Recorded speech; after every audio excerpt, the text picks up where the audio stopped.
पढ़ रहे हैं अभी डीबीएमएस के बारे में। तो डीबीएमएस असली में होता क्या है? डीबीएमएस एक सॉफ्टवेयर सिस्टम होता है जो क्या करता है, डेटा को स्टोर करता है, उसको मैनेज करने का काम करता है, उसको अपडेट करने का काम करता है।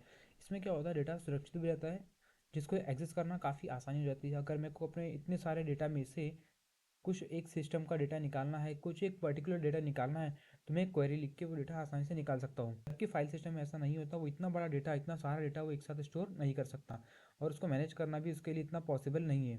डीबीएमएस का यूज़ होता है बड़े बड़े इंडस्ट्रीज़ में, जैसे एमएनसीज हो गई, माइक्रोसॉफ्ट हो गया, गूगल हो गया, नेटफ्लिक्स हो गया, अमेजोन हो गया। इसके अलावा जितनी भी कंपनीज है, वहाँ इतना सारा डेटा स्टोर करने के लिए डीबीएमएस का यूज़ वहाँ पर होता है। डीबीएमएस क्या है? ये एक ऐसा सॉफ्टवेयर सिस्टम है जो डेटा को स्टोर, मैनेज, अपडेट और सुरक्षित तरीके से एक्सेस करने में मदद करता है। ये यूज़र और डेटाबेस के बीच एक मीडियम इंटरफेस की तरह काम करता है।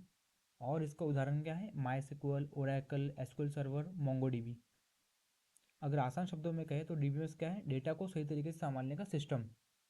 जबकि फाइल सिस्टम क्या होता है? फाइल सिस्टम में डेटा अलग अलग फाइलों में स्टोर किया जाता है। इसमें कोई प्रॉपर मैनेजमेंट, सिक्योरिटी या रिलेशन नहीं होता। फाइल सिस्टम का एक एग्जांपल है अपना फ़ोन, क्योंकि वहाँ पर बहुत सारी चीज़ें स्टोर होती है, लेकिन उतने बड़े पैमाने पे स्टोर नहीं होती।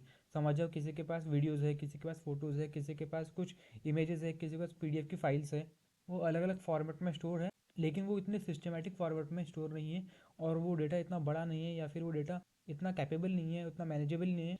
और जो फाइल सिस्टम का डेटा होता है उसमें कोई इतनी सिक्योरिटी नहीं होती। इसका एग्जांपल अगर देखें तो एक फाइल में स्टूडेंट्स का डेटा है, दूसरी फाइल में फीस का डेटा है, तीसरी फाइल में मार्क्स का डेटा है। एग्जांपल क्या है? हम एक्सेल फाइल बनाते हैं, वर्ड की फाइल बनाते हैं, पावर पॉइंट की पीपीटी बनाते हैं, तो क्या है, उसको हमने अलग अलग फाइल में स्टोर कर दिया, तो वो क्या डीबीएमएस का डेटा हो गया? नहीं, वो डीबीएमएस का डेटा नहीं है। वो क्या है? फाइल सिस्टम में हमारे स्टोर रहता है। हमारी जो लैपटॉप की मेमोरी है, पीसी की मेमोरी है, या फिर फ़ोन की मेमोरी है, वो डेटा फाइल सिस्टम में ही स्टोर होता है, वो डीबीएमएस में स्टोर नहीं होता।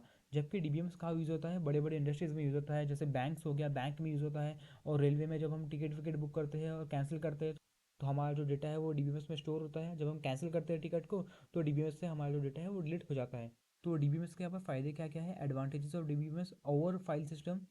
तो डीबीएमएस में क्या होता है? रिडंडेंसी कम होती है। डेटा रिडंडेंसी मतलब डुप्लीकेशन यहाँ पर कम होता है, क्योंकि यहाँ पर क्या होता है, एक ही आईडी से एक इंसान की आइडेंटिफिकेशन हो जाती है।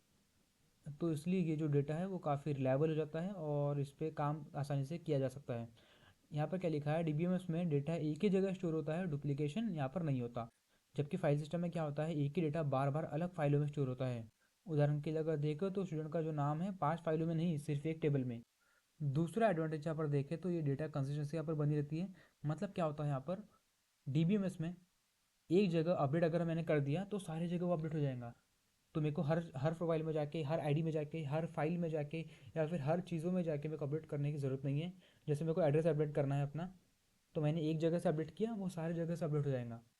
इससे काम में बहुत आसानी हो जाएगी और मेरी एफिशिएंसी बढ़ जाएगी। क्योंकि फाइल सिस्टम में क्या होता है, अगर मैंने एक जगह अपडेट किया तो मेरे को सारी जगह अपडेट करना पड़ेगा, नहीं तो वैल्यूज सारी गलत हो जाएंगी और मेरा डेटा इनएक्यूरेट हो जाएगा। तो डीबीएमएस में फ़ायदा है, अगर हम एक जगह अपडेट करते हैं तो सारी जगह वो दिखने लग जाता है।